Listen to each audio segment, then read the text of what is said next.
السلام علیکم ورحمۃ اللہ وبرکاتہ۔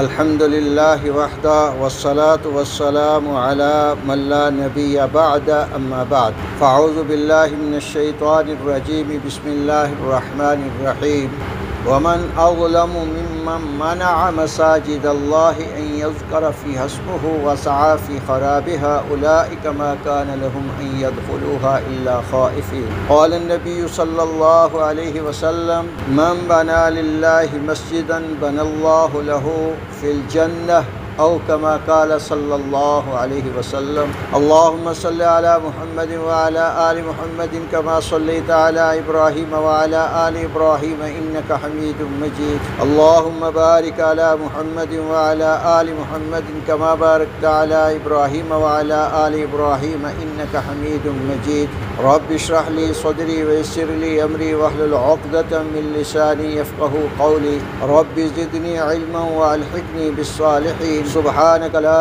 علم لنا الا ما علمتنا انک انت العلیم الحکیم۔ یا رب صلی وسلم دائما ابدا علی حبیبک خیر الخلق کلہم هو الحبیب الذی ترجى شفاعته لکل حول من الاحوال مقتحم۔ اللہ جل جلالہ بہت ہی عظیم اور بڑی ذات ہے۔ اللہ کریم جل جلالہ اس دنیا میں جو دنیا کا نظام چلائے ہوئے ہیں، اس کے بارے میں ہمارے آقا صلی اللہ علیہ وآلہ وسلم نے ایک ارشاد فرمایا۔ اس ارشاد کی وجہ سے اللہ اس دنیا کو قائم کیا، اور وہ ارشاد مبارک یہ ہے: لا تقوم الساعة حتى يقال في الارض اللہ اللہ۔ قیامت نہیں آئے گی جب تک اس دنیا میں اللہ اللہ کہنے والا ایک بھی آدمی موجود ہے۔ جب ایک شخص بھی اللہ اللہ کہنے والا نہیں رہے گا، سارے کے سارے اللہ کے نافرمان ہوں گے، پھر قیامت قائم۔ اگر ہم تاریخ کو دیکھیں تھوڑا سا کہ اللہ کے گھروں کو، مسجدوں کو کس کس زمانے میں کس کس بدبخت نے پامال کیا ہے، مسمار کیا ہے، تو ہمیں یہ چیزیں کتاب اللہ سنت رسول اللہ میں ملتی ہیں، اور تاریخ کی کتابوں میں یہ باتیں ملتی ہیں کہ سب سے پہلے روم کا ایک بادشاہ جس کا نام ویسپاناس تھا، سن 60 عیسوی کے اندر، عیسائیوں کا بہت بڑا بادشاہ تھا یہ روم کا امپائر، اور فلسطین کے اندر بیت المقدس کے اندر جتنے بھی یہودی تھے، ان یہودیوں کے خلاف اس نے یہودیوں کی بغاوت پر بہت سارے یہودیوں کو، جیسا کہ لکھا ہے کہ 10 لاکھ یہودیوں کو اس نے طے کیا۔ اور بغاوت کیوں کی تھی؟ کہ یہودیوں پر اس نے ظلم کیے، معیشت کے اعتبار سے، معاشرت کے اعتبار سے، اس لیے انہوں نے بغاوت کی، اور پہلی مرتبہ یہ شکست کھائی۔ پھر اس نے اپنے بیٹے تیتوس کو کہا کہ بیٹا ان لوگوں کا کلا کما کرنا ہے۔ اس نے پھر ایک لشکر 40,000 کے قریب لیا، اور یہ عیسائیوں کا بہت بڑا بادشاہ تھا، شہزادہ، اور اس نے بیت المقدس کا محاصرہ کیا۔ اور اس وقت محاصرہ کیا جب بیت المقدس کے اندر یہودی لوگ اپنا ایک تہوار منانے کے لیے باہر سے بھی آئے ہوئے تھے اور اندر بھی یہودی تھے، تو اس نے محاصرہ کیا، اور سارے شہر کے ارد گرد اس نے لکڑی کی ایک فصیل بنائی جس سے اندر اناج کی کمی ہوئی۔ پھر انہوں نے گھٹنے ٹیکے، اور اس نے ہیکل سلیمانی کو جلایا، اور ان کے ساتھ بہت ہی زیادہ ناروا سلوک کیا، اور کتنے انسانوں کو قتل کیا، بہت ساروں کو تہہ تیگ کر کے پھر وہاں پر ہیکل سلیمانی کو آگ لگا کر بیت المقدس کا قلعہ کما کیا اور اس کی توہین۔ سب سے پہلے تاریخ میں یہ ملتا ہے۔ اور اس کے بعد رسول پاک صلی اللہ تعالی علیہ وآلہ وسلم کے اس دنیا میں تشریف لانے سے تقریباً 50 یا 55 دن پہلے صنعاء کا گورنر، جو بعد میں خود مختار بھی ہوا، جس کا نام ابرہہ تھا، اس نے بیت اللہ کو مسمار کرنے کے لیے، بیت اللہ کو صفائے ہستی سے مٹانے کے لیے صنعاء سے سفر کیا۔ اللہ جل جلالہ آپ کو مکہ مکرمہ لے جائے، اللہ مقبول حاضریاں نصیب فرمائے۔ تو جب مینا سے عرفات کے میدان میں جاتے ہیں، تو مینا اور عرفات کے درمیان بہت بڑا میدان ہے جس کا نام مزدلفہ ہے، اس کے اندر ایک وادی ہے جس وادی کا نام وادی محصر ہے، اس وادی محصر میں آ کے اس نے اپنا پڑاؤ کیا، اور اس کے گماشتے مکہ مکرمہ کی جو چراگاہ تھی، جہاں مکہ مکرمہ والوں کے اونٹ چر رہے تھے، وہاں سے انہوں نے اونٹوں کو چرایا، ڈاکہ زنی کی اور اونٹ ہنکا کے لے آئے۔ جب ان کو پتہ چلا تو انہوں نے اس وقت مکہ المکرمہ کے سردار تھے رسول پاک صلی اللہ تعالی علیہ وآلہ وسلم کے دادا جان حضرت عبد المطلب، جن کا چہرہ اتنا ذی وجیہ تھا، اتنا خوبصورت تھا، اتنا عظیم تھا کہ چونکہ اس چہرہ مبارک میں نور نبوت اسی سے ہوتا ہوا آگے منتقل ہوا تھا، اور یہ ابرہہ جو تھا اس کا تخت جو تھا وہ زمین سے کافی اونچا تھا، اور اوپر اپنے تخت پر کسی کو آنے نہیں دیتا تھا۔ جب اس نے دیکھا کہ مکہ کے سردار رسول پاک صلی اللہ تعالی علیہ وآلہ وسلم کے دادا جان عبد المطلب تشریف لا رہے ہیں، تو چہرہ کو دیکھ کر اپنے تخت سے اترا اور نیچے آ کے بیٹھا اور ان کو اپنے ساتھ بٹھایا۔ اوپر تو سمجھتا تھا کہ میری توہین ہے میرے ساتھ کوئی بیٹھے، خود نیچے آ گیا۔ تو اللہ جب کسی کو عروج دیتے ہیں تو اسی کے سامنے اس کو زوال بھی دے کر بتلا دیتے ہیں کہ تیری کوئی حیثیت نہیں ہے، میرا حکم چلتا ہے۔ جب عبد المطلب سے گفتگو ہوئی، سیدنا عبد المطلب رسول پاک صلی اللہ علیہ وسلم کے دادا جان، انہوں نے ایک تاریخی جملہ ارشاد فرمایا جو حدیث کی کتابوں میں موجود ہے۔ وہ فرمانے لگے، گفتگو کے دوران پوچھا کیسے آئے ہو؟ تو ابرہہ سے یہ بات کہی کہ ہمارے اونٹ تمہارے گنڈے چوری کر کے، ڈاکہ زنی کر کے ہنکا کے لے آئے ہیں، وہ واپس کرو۔ ابرہہ کہنے لگا کہ تمہیں معلوم میں کس غرض سے آیا ہوں، میرا مقصد کیا ہے؟ سیدنا عبد المطلب نے ارشاد فرمایا، خوب جانتا ہوں، بہت اچھی طرح جانتا ہوں۔ فرمایا جو تاریخی جملہ حدیث کی کتابوں میں موجود ہے، فرمایا آنا رب الابلی والبیت اللہ رب، میں اونٹوں کا مالک ہوں، رب کا معنی یہاں مالک ہے، اور بیت اللہ کا بھی ایک مالک ہے، سیمنعہ، وہ خود تمہیں وہاں جانے سے، وہاں پہنچنے سے روک دے گا۔ پامال مکہ کی جو آپ ارادہ لے کے آئے ہیں اس سے اللہ جو اس کا مالک ہے وہ خود روکے۔ اس نے اونٹ واپس کیے۔ حضرت عبد المطلب اونٹوں کو لے کے مکہ آئے اور آ کے مکہ والوں سے سب کو اکٹھا کر کے کہنے لگے، وہ مکہ والوں دیکھو ہمارے پاس کچھ نہیں ہے، ہم نہ ہتھے ہیں نہ ہتھیار ہیں اس وقت کے موجودہ زمانے کے کسی کے ساتھ مقابلہ کرنے کے، اور یہ ہاتھیوں کے ساتھ لشکر ہاتھی لے کے وہاں پہنچا، مکہ خالی کر دو۔ حضرت عبد المطلب فرمانے لگے مکہ خالی کر دو، سامنے پہاڑ ہے اس پہ چلے، اور وہاں جا کر اللہ سبحانہ و تعالیٰ سے گڑ گڑاؤ، اللہ سے مانگو۔ مکہ ہمیں ضرورت نہیں ہے، مکہ کا جو مالک ہے، اللہ جو بیت اللہ کا خالق ہے، مالک ہے، جس کا گھر ہے، وہ خود حفاظت کرے گا۔ چنانچہ وہ سارے کے سارے مکہ والے وہاں سے نکلے ہیں، پہاڑ پہ چلے۔ اور جب اس ابرہہ نے وادی محصر سے حرکت شروع کی کہ میں بیت اللہ کی طرف جاؤں اور بیت اللہ کو مسمار کروں، اس کے مسمار کرنے کی وجوہ مختلف لکھی ہیں کہ ایک بیت اللہ کے گرد ایک وادی کا آدمی وہاں گیا، اور صنعاء کے اندر اس نے بہت عالی شان ایک گرجا بنایا تھا، اور اس گرجے کی طرف دعوت دے رہا تھا کہ بیت اللہ کو چھوڑ کر اس کا طواف کیا کرو، یہاں آیا کرو۔ تو اس صنعانی نے آگ جلائی، اور جب آگ جلی اس کی چنگاری اٹھی، ایک روایت یہ ہے اس کی چنگاری اٹھی، اور جو وہ ان کا کنیسہ تھا، ان کا گرجا تھا، اس میں جا کے وہ گری اور وہ جل کر خاک ہو گیا، بالکل راکھ بن گیا۔ اور دوسرا یہ کہ جب اس کو پتہ چلا کہ انہوں نے بیت اللہ کے مقابلے میں یہ ایک عمارت کھڑی کی ہے، تو اس نے وہاں پخانہ کیا اور بھاگ آیا۔ دونوں میں سے کوئی بھی وجہ ہو سکتی ہے، اور ان وجوہ کی بنا پر یا دونوں میں سے کسی ایک وجہ کی بنا پر وہ بیت اللہ کے مسماری کے ارادے سے آیا کہ نہ بیت اللہ رہے گا، نہ لوگ یہاں آئیں گے۔ جو ساری اطراف عالم سے لوگ بیت اللہ پہ آتے ہیں تو وہاں لوگ آنا بند کر دیں گے، اور ہم دوبارہ تعمیر کریں گے، وہاں ہمارے کلیسے میں آئیں گے، ہمارے معبد خانے میں آئیں گے، ہمارے گرجے میں آئیں گے۔ تو جب وہاں سے حرکت کی ہے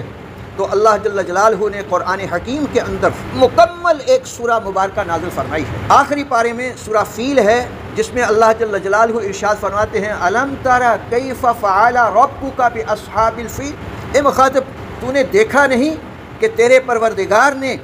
اصحاب فیل ہاتھی والوں کے ساتھ کیا سلوک کیا؟ الم یجعل کیدہم فی تضلیل، ان کی جتنی چالیں تھیں، جتنے ان کے مکر تھے، جتنے ان کی سازشیں تھیں، ان تمام کو بالکل ملیا میٹ نہیں کر دیا۔ اور پھر وَأَرْسَلَ عَلَيْهِمْ طَيْرًا أَبَابِيلَ، اور ان پر چھوٹے چھوٹے چڑیا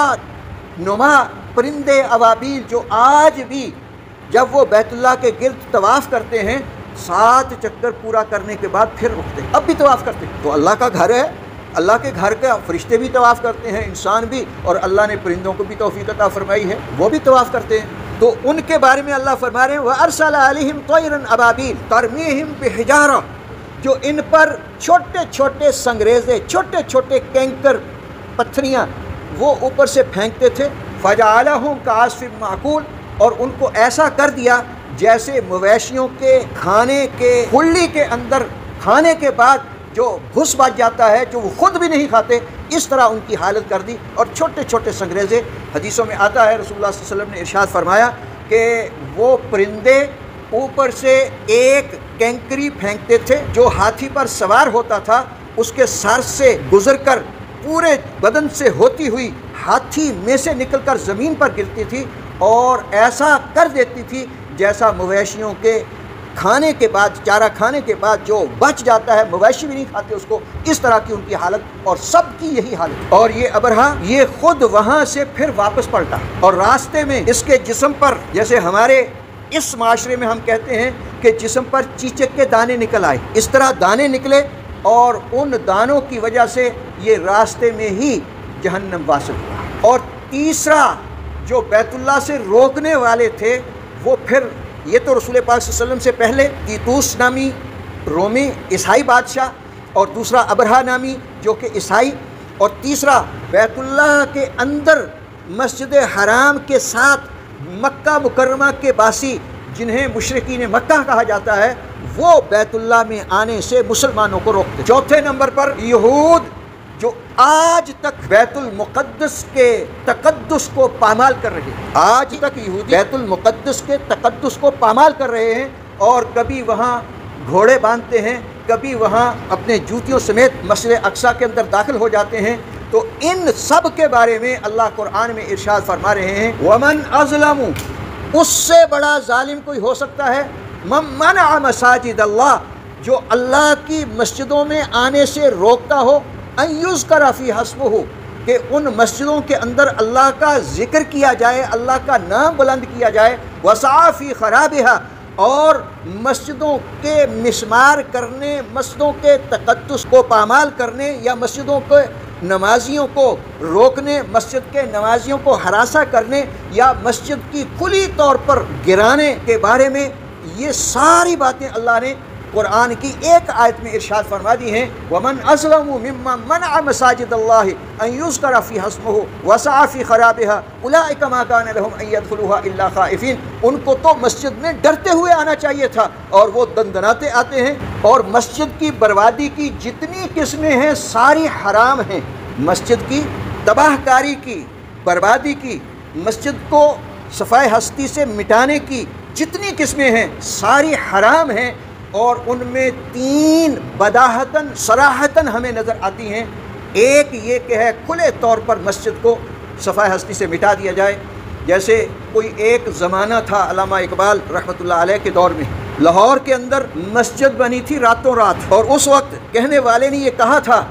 مسجد تو بنا دی شب بھر میں ایمان کی حرارت والوں نے، مسجد تو بنا دی شب بھر میں ایمان کی حرارت والوں نے، من اپنا پرانا پاپی ہے برسوں سے نمازی بن نہ سکا۔ اور آج پچھلے ہفتے میں ہمارے ملک پاکستان کے دارالحکومت اسلام آباد میں، وہاں تو ایک مسجد بنی تھی شب بھر میں، یہاں 3 گھنٹوں میں مسجد کو صفائے ہستی سے مٹایا گیا، اور صرف مسجد کی بے حرمتی نہیں کی گئی، یہ نہیں کہ مسجد کو گرا دیا، مسجد کو صفائے ہستی سے مٹا دیا، بلکہ مسجد کے اندر قرآن کے نسخے ہوتے ہیں آپ کی الماریوں میں پڑے ہوئے، جو مسجد کے اندر قرآن کے نسخے موجود تھے ان کو بھی وہاں سے نکالا نہیں، اسی طرح مسجد کو مسماری کے اندر قرآن کے نسخوں کو بھی ساتھ ہی ان کی بھی بے حرمتی کی۔ اور جو مساجد کی بے حرمتی کرتے ہیں، مسجد میں آنے سے روکتے ہیں، خواہ وہ رسول اللہ صلی اللہ علیہ وسلم کے دور میں ہو، خواہ عصر حاضر میں ہو، تو اللہ جل جلالہ نے سب کا انجام تقریباً یکساں فرمایا ہے، سب کے ساتھ ایک جیسا معاملہ کیا۔ ایک تو میں نے ابھی عرض کیا ابرہا کے بارے میں کہ اس کے جسم پر ایسے چیچک کے دانے نکلے کہ وہ راستے میں ہی مر گیا، اور جو مشرکین مکہ بیت اللہ میں مسلمانوں کو آنے سے روکتے تھے، اس میں سب سے پیش مکے کا سردار ابو لہب تھا، اور ابو لہب بیت اللہ کے اندر مسلمانوں کو داخل نہیں ہونے دیتا تھا، بلکہ رسول پاک صلی اللہ تعالی علیہ وآلہ وسلم جہاں تشریف لے جاتے تھے وہ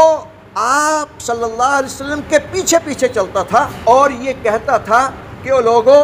یہ میرا بھتیجا ہے اور اس کا معاذ اللہ ثم معاذ اللہ مجنون ہو گیا ہے، اور یہ اپنے دین سے برگشتہ ہو گیا ہے، اس نے دین بدل دیا ہے، اس کی بات نہ مانو۔ تو جب اس کا آخر دم ہوا، آج بھی مکہ مکرمہ میں اللہ آپ کو لے جائے، آپ دیکھیں گے کہ ایک پہاڑ آج بھی، اس پورے پہاڑ کا نام جبل ابی لہب ہے۔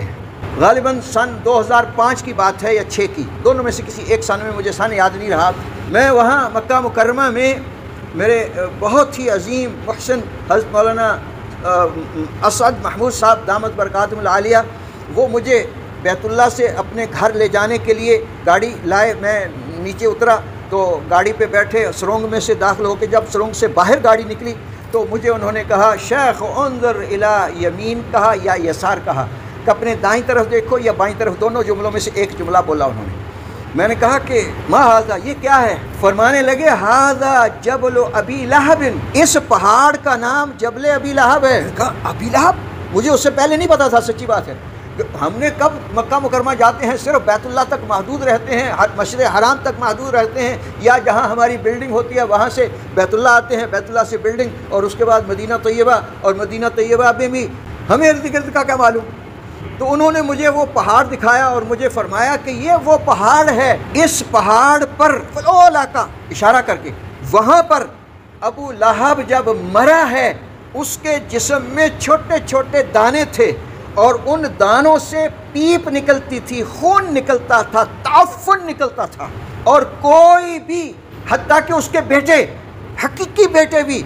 اپنے باپ کو دفنانے کے لیے قریب نہیں جاتے تھے، اتنا تعفن، اتنی بدبو تھی۔ پھر انہوں نے حبشیوں کو بلا کر پیسے دے کر کہ ہمارے باپ کی نعش کو زمین بوس کرو، اس کو دبا دو۔ ان حبشیوں نے بھی پیسے لیے اور بڑے بڑے بانس یا بڑی بڑی لکڑیاں لیں، دور سے اس لکڑیوں کے ساتھ دھکیلا اس کو۔ یہ دنیا کی رسوائی ہے، یہ دنیا کی ذلتیں ہیں جو اللہ کے گھر سے روکنے والے ہیں، ان کے ساتھ یہ ہوتا ہے۔ اور دھکیل کر جب ایک گڑھے کے اندر اس کو پھینکا، دور سے کھڑے ہو کر دور ہی سے پتھروں کی بارش کی، اور پتھروں کی بارش سے اس کو بالکل برابر کر دیا۔ اور وہاں آج بھی جبل ابی لہب یہ گواہی دیتا ہے، جو اللہ کے گھر سے روکنے والا اس کا عالم یہ ہوتا ہے، اس کی حالت یہ ہے۔ اور ہمارے اس معاشرے میں، ہمارے اس ملک پاکستان میں لال مسجد اسلام آباد، جو کہ ہمارے ملک پاکستان کا سب سے پاورفل ڈکٹیٹر تھا، صدر پاکستان وہ ہے، CNC اسٹاف آف آرمی وہ ہے، ہر قسم کا عہدہ اپنے پاس اس نے رکھا ہوا ہے۔ اور مسجد لال کو جب اس نے مسمار کرنے کی کوشش کی، وہاں معصوم بچوں کو، وہاں جو اندر محصور انسان تھے، چھوٹے چھوٹے معصوم بچے تھے یا بچیاں تھیں، ان پر ایسا بارود کا استعمال کیا گیا کہ ان کے جسموں کو، ہڈیوں تک کو پگھلا دیا گیا، اور کسی کی لاشیں نہیں مل رہی تھی۔ اس دن سے، جس دن سے لال مسجد کے ساتھ یہ ہوا، اس دن سے دو باتیں بداہتاً صراحتاً پوری قوم آج تک دیکھتی آ رہی ہے۔ پہلی بات، بجلی اس سے پہلے ہمارے ملک میں بند نہیں ہوتی تھی، اب گیس بند نہیں ہوتی تھی، اب ہوتی، پانی بند نہیں ہوتا تھا، اب ملتا ہی نہیں ہے۔ جبکہ ہمارا ملک وہ ملک ہے جو معدنیات کے اعتبار سے اتنا رچ اور اتنا مالا مال ہے معدنیات سے، کہ پوری دنیا میں گیس جتنی ملک ہمارے پاکستان کے اندر ہے، پوری دنیا کی مجموعی گیس سے کہیں زیادہ ہے، لیکن ہمارے گھروں میں آتی کیوں نہیں ہے؟ ہمارے گھروں میں کیوں نہیں آتی؟ وقت پہ صبح ملتی ہے، دوپہر کو ملتی ہے، شام کو ملتی ہے، ہنڈیا چولہے پہ ہوتی ہے، روٹی توے پہ ہوتی ہے، گیس بند ہوتا ہے کہ نہیں؟ ایسا چلتے چلتے گیس بند کیوں؟ ایک تو یہ اللہ نے، اور پھر بجلی کا عالم اس وقت ہمارے ملک میں یہ ہے کہ جتنا وابڈا ہاؤس بجلی بنا رہے ہیں، اس سے کہیں زیادہ ہمارے ملک پاکستان کے مختلف گھروں کے اوپر جو سولر کی پلیٹیں لگی ہوئی ہیں وہ ان سے کہیں زیادہ بجلی بنا کے حکومت کو دیتے ہیں، اور پھر حکومت وہ اونوں پونوں میں ان سے لیتی ہے، اور جب واپس کرتی ہے تو وہ ظلم کی حد تک پیسے وصول کر کے پھر واپس کرتی ہے۔ سولر ہماری مسجد میں مثلا لگا ہوا، بجلی ہماری اللہ رب العزت کے سورج سے مل رہی اور وافر مقدار میں مل رہی، اور وہ ہم نے وابڈا کو دی اونے پونوں میں، جب ہمیں ضرورت پڑی تو پھر ظلم اور تعدی بربریت کی بنا پر پھر ہمیں بجلی ملتی ہے، وہی ہماری بجلی جو ہمیں ہمارے پیسے وہ کیوں ملتی ہے، کیسے ملتی ہے؟ دوسری بات جو پوری قوم نے دیکھی ہے، جیسے ابرہا کے جسم پر چیچک کے دانے نکلے، ابو لہب کے جسم پر نکلے، اور اس وقت کے پاکستان کے سب سے پاورفل ڈکٹیٹر کے جسم پر بھی اس قسم کا تعفن تھا، پرویز مشرف کے کمرے میں کوئی داخل نہیں ہوتا تھا۔ یہ آپ سارے لوگ جانتے ہیں، مجھے کہنے کی ضرورت نہیں ہے، سارے لوگ آپ جانتے ہیں کہ اس کی حالت کیا ہوئی۔ خواہ یہ عصر حاضر ہو یا رسول اللہ صلی اللہ علیہ وسلم کا اپنا دور مبارک ہو یا رسول اللہ صلی اللہ علیہ وسلم سے پہلے ہو، جس نے بھی اللہ کے گھر کے ساتھ یہ معاملہ کیا ہے، اللہ قرآن میں ببانگ دہل ارشاد فرما رہے ہیں وَمَنْ أَظْلَمُ مِمَّنْ مَنَعَ مَسَاجِدَ اللَّهِ أَنْ يُذْكَرَ فِيهَا اسْمُهُ وَسَعَى فِي خَرَابِهَا أُولَئِكَ مَا كَانَ لَهُمْ أَنْ يَدْخُلُوهَا إِلَّا خَائِفِينَ۔ اس سے بڑا ظالم ہو کون سکتا ہے جو اللہ کی مسجد میں آنے سے روکے ٹوکے، جو مسجد میں آنے والے نمازیوں کو خوف و ہراس میں مبتلا کرے، جو مسجد میں آنے والے نمازیوں کا راستہ روکے۔ یہ ساری چیزیں حرام ہیں۔ ہم اس مسجد سے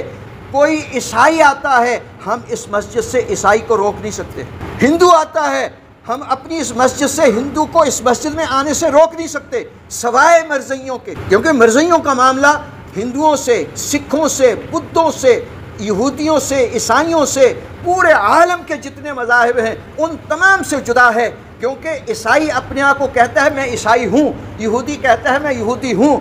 سکھ کہتا ہے میں سکھ ہوں، اور یہ مرزائی جو ہیں یہ کہتے ہیں کہ ہم معاذ اللہ ثم معاذ اللہ مسلمان بھی ہیں، اور قادیانی کے جو گانا تھا اس کو بھی مانتے ہیں۔ یہ نقب زنی کرتے ہیں، ڈاکہ زنی کرتے ہیں، ہمارے گھر کے اندر رہ کر ہمارے اسلامی شعار کو اپنا کر، ہمارے اسلامی شعار، ہمارے قرآن پاک کو یہ کہتے ہیں معاذ اللہ ثم معاذ اللہ۔ قرآن حکیم 2 مرتبہ اترا ہے، ایک مرتبہ سید دو عالم رحمت کائنات صلی اللہ علیہ وسلم پر مدینہ منورہ مکہ معظمہ، اور سب سے پہلے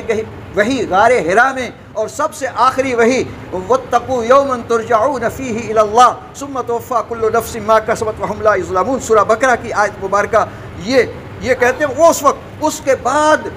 قادیان کے اندر غلام احمد قادیانی پر دوبارہ اترا ہے معاذ اللہ ثم معاذ اللہ، اس لیے ان کا معاملہ جدا ہے۔ ہم اس مسجد سے کیسے روک سکتے ہیں جبکہ رسول اللہ صلی اللہ علیہ وسلم نے جو دنیا کی عظیم ترین مسجد ہے مسجد نبوی، رحمت کائنات صلی اللہ علیہ وسلم کی موجودگی میں ایک کافر آیا ہے، آ کے اس نے مسجد نبوی میں پیشاب شروع کر دیا، صحابہ دوڑے، رسول اللہ صلی اللہ علیہ وسلم نے منع فرمایا رک جاؤ۔ اب نبی صلی اللہ علیہ وسلم کا فرمان ذی شان ہو اور صحابہ ایک قدم یا ایک لفظ یا ایک جنبش کوئی آگے کرے، ممکن ہی نہیں تھا، آج کا وہ مسلمان نہیں۔ اسی وقت رکے ہیں، جب اس نے پیشاب مکمل کیا تو رسول اللہ صلی اللہ علیہ وسلم نے فرمایا ایک بالٹی پانی کی لاؤ، پانی کی بالٹی لائی گئی، اور جہاں اس نے پیشاب کیا تھا اس پر پانی بہا دیا گیا، اور فرمایا جب یہ سوکھ جائے گا تو یہ مسجد پاک ہو جائے گی۔ تو جس نے بھی مسجد کی بربادی جس دور میں بھی، اللہ نے اسی دور میں اس کو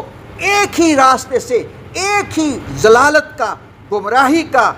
اور دنیا کے سامنے سب کے دکھایا ہے کہ یہ شخص تیتوس تھا جو میرے گھر بیت المقدس کو پامال کرنے والا، یہ ابرہا جو بیت اللہ کو مسمار کرنے سے ارادے سے آنے والا، اور یہ ابو لہب جو رسول اللہ صلی اللہ علیہ وسلم کا عبد المطلب کا بیٹا، رسول اللہ کا چچا، سب کے سامنے بالکل اس کے جسم پر۔ اور پھر عصر حاضر میں اگر پرویز مشرف کے ساتھ بھی وہی کچھ ہوتا ہے جو ابو لہب کے ساتھ ہوا، تیتوس کے ساتھ ہوا اور ابرہا کے ساتھ ہوا، تو اس میں کوئی بعید بات نہیں ہے، کیونکہ اللہ کے گھروں کی جو حفاظت نہیں کرتے، اللہ کے گھروں کی مسماری کا ارادہ کرتے ہیں، اللہ ان کے ساتھ یہی کیا کرتے ہیں۔ آخری صورت مسجد کے بربادی کی، دلوں پہ ہاتھ رکھو کہوں، آخری صورت مسجد کے بربادی کی یہ ہے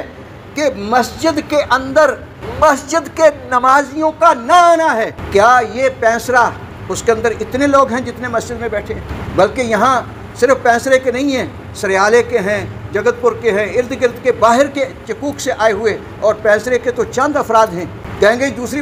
مسجدوں کا بھی یہی عالم ہے، دوسری مسجدوں کے ساتھ بھی یہی معاملہ ہوتا ہے۔ مسجد کی بربادی، مسجد کے نمازیوں کا مسجد میں نہ آنا، مسلمانوں کا مسجد میں نہ آنا، یہ بھی مسجد کی بربادی کا سبب بنتا ہے۔ آج ہم دیکھیں، حالانکہ ہمارے آقا صلی اللہ علیہ وسلم نے تو یہاں تک ارشاد فرمایا کہ جس شخص کو مسجد آتا جاتا دیکھو کہ فلاں آدمی مسجد میں آ رہا، مسجد سے جا رہا، فرمایا اس کے ایمان کی شہادت دے دو، وہ مومن ہے، پکا مومن ہے۔ مسجد آنے جانے پر اللہ کے نبی گواہی دے رہے ہیں کہ جو مسجد آتا جاتا ہے اس کے ایمان کی گواہی دے دو، وہ پکا مومن ہے۔ کیا ہمارے گھروں میں والد آ رہا ہے، باقی مومن نہیں ہے گھر میں؟ بھائی آ رہا ہے، دوسرے بھائی مومن نہیں ہے گھر میں؟ شوہر آ رہا ہے، اس کے ساتھ اس کے بیٹے جو اور گھر کے اندر ہے وہ مومن نہیں ہیں؟ اور یہ مسجدیں اس وقت پورے پاکستان میں جتنی ہیں، اگر اللہ سب کو توفیق عطا فرما دے تو ہماری مسجدیں یہ چھوٹی پڑ جائیں اور یہاں جگہ نہ ملے۔ اور ایک روایت میں یہاں تک آتا ہے، اور عرب حضرات نے ایک سٹکر چھاپا ہوا ہے، اذا اردت النصر فصل الفجر، اگر اللہ کی مدد چاہتا ہے تو فجر کی نماز کو مسجد میں پڑھنے کے عادی بناؤ۔ جتنی جمعیت، جتنی تعداد جمعے کے اندر نمازیوں کی ہوتی ہے، جس دن اتنی تعداد فجر کی نماز میں آنا شروع ہو گئی، دنیا میں کوئی کافر نہیں رہے گا، پھر اللہ کی مدد آئے گی۔ آج ہماری مسجدوں میں جمعے میں بھی مولوی صاحب اکیلے ہیں اور سپیکر ہے اور دو آدمی، یا کبھی کبھی مؤذن ہوتا ہے اور کوئی تیسرا آدمی ہوتا ہی نہیں ہے۔ اور ہمارے حاجی بشیر صاحب، اللہ کروڑوں رحمتیں سے نوازے، وہ تشریف لایا کرتے تھے، وہ مجھے ہر حالت میں بتایا کرتے تھے کہ فلاں جگہ میں بارات لے کے گیا تو وہاں ایک انہوں نے بڑا آخری زندگی میں مجھے قصہ سنایا کہ میں لے کے، اس نے ایک رومال انہوں نے رکھا ہوا ہوتا تھا سرخ رنگ کا، اور سفید سوٹ پہنتے تھے، اور گاڑی فرمانے لگے میں نے جا کے بارات، وہاں جمعے کا دن تھا، اور میں نے بارات وہاں جہاں چھوڑی، اس کے بعد میں مسجد میں چلا گیا، مولوی صاحب اکیلے ہی تقریر کر رہے تھے مسجد میں، ایک مؤذن اور دوسرا سپیکر، تیسرا مولوی صاحب تھے۔ جب میں داخل ہوا تو مجھے دیکھ کے وہ مولوی صاحب چہرہ ذی وجی تھا، اللہ نے اس کے اندر وہ عظمتیں، وہ روب رکھا ہے۔ حدیث کے اندر آتا ہے مسیرۃ شہرن، ایک مہینے کی مسافت پہ بھی اگر دشمن ہوگا وہاں تک سنت کا روب اللہ پہنچاتے ہیں۔ حاجی صاحب فرمانے لگے، میں جب پہنچا تو مولوی صاحب نے تقریر بند کی، حضرت آؤ جمعہ تسی پڑھاؤ۔ حاجی صاحب فرمایا، حاجی بشیر صاحب رحمۃ اللہ علیہ فرمانے لگے، میں نے کہا میں تو ان پڑھ ہوں، مجھے کچھ نہیں پتا، میں تو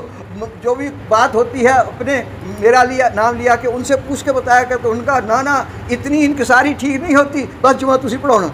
وہ کہنے لگے اللہ کے بندے مجھے کھ نہیں آتا، مجھے بالکل پتہ نہیں ہے۔ تو وہ مانا نہیں، اور ان کو یہ ٹھیک سچ فرماتے رہے، اور اس کو جرت نہیں ہوئی دوبارہ ممبر پر بیٹھ کے ایک جملہ بھی کہہ سکے۔ اللہ نے اس کے اندر روب رکھا ہے، اور یہ ہم پتہ نہیں مسلمان کیسے ہیں، اس کو یا چھوٹا کر لیتے ہیں یا پھر بالکل ہی کیا کہوں، ایک قبضہ، یہ قبضہ ہے، یہ ایک قبضہ ہے، یا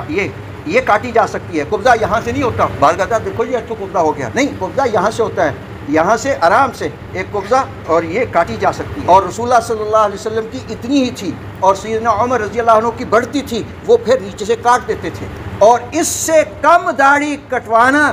حرام ہے، یہ پکی بات کہہ رہا ہوں، میرا نہیں، یہ سب علماء عرب ہوں، علماء عجم ہوں، علماء پاکستان ہوں، علماء دنیا ہوں، سب کا فیصلہ حدیث کی روح سے یہی ہے کہ اس داڑھی کو کٹوانا اور منڈوانا یہ حرام ہے۔ ہم ذرا سوچیں ہم کہاں کھڑے ہیں، پھر کہتے ہیں اللہ کی مدد نہیں آتی، اللہ کی نصرت نہیں آتی۔ تو اللہ کی مدد آئے گی کیسے؟ اللہ کی مدد تو تب آئے گی جب ہم اللہ کو منوا لیں گے، جب اللہ مان جائیں گے۔ پھر اللہ کی مدد کیسے آئے گی کہ جنگل کے کنارے پہ کھڑا ہو کر کے ایک آدمی یہ بات کہے، او جنگل کے درندوں، او جنگل کے شیروں، او جنگل کے چیر پھاڑ کرنے والے درندوں، جنگل سے نکل جاؤ، ہم محمد رسول اللہ صلی اللہ علیہ وسلم کے غلام ہیں، ہمیں آج اس جنگل میں رات گزارنا ہے، تو جنگل کے جتنے سانپ، جتنے شیر، جتنے چیتے، جتنے اژدہے، جتنے بھی وہاں جانور تھے، وہ سارے اپنے اپنے بچوں کو لے کر، تاریخ نے دیکھا ہے، البدایہ والنہایہ کے اندر لکھا ہے کہ وہ اپنے اپنے بچوں کو لے کر جنگل خالی کر رہے ہیں، اور وہاں اللہ کے نبی کے غلام بسیرا کر رہے ہیں۔ اس لیے مسجد کی بربادی مسلمانوں کا مسجد میں نہ آنا بھی ہے۔ اب اس کو آواز کرنا ہے کہ نہیں کرنا؟ میں نے تاریخ آپ کے سامنے رکھی ہے، کتاب اللہ سنت رسول اللہ کی روشنی میں رکھی ہے کہ مسجدیں ہیں کیا اور مسجدوں کی عظمت کتنی ہے۔ آخری بات، پھر ایک بات کہہ دیتا ہوں، پہلے بھی کہی ہے میں نے، اللہ کے نبی نے ارشاد فرمایا، اللہ اللہ لا تقوم الساعہ، قیامت نہیں آئے گی حتی یقال فی الارض، جب تک زمین میں یہ بات کہی جاتی رہے گی کہ اللہ اللہ اللہ موجود ہے، تو اس وقت تک قیامت نہیں آ سکتی۔ قیامت کو روکے ہوئے اللہ کا نام مبارک ہے، اور اللہ کا نام مبارک جن زبانوں پہ جاری رہتا ہے وہ زبانیں مبارک ہیں، وہ قلوب جن قلوب سے اللہ اللہ نکلتی ہے وہ قلوب مبارک ہیں، اور ان کی برکت سے اللہ رب العزت قیامت کو روکے ہوئے ہیں۔ اللہ جل جلالہ ذریعے کے طور پر ہم میں سے ہر ایک کو قیامت کے روکنے کا ذریعہ بنا دے۔ اقول قولی ھذا استغفر اللہ لی ولکم ولسائر المسلمین۔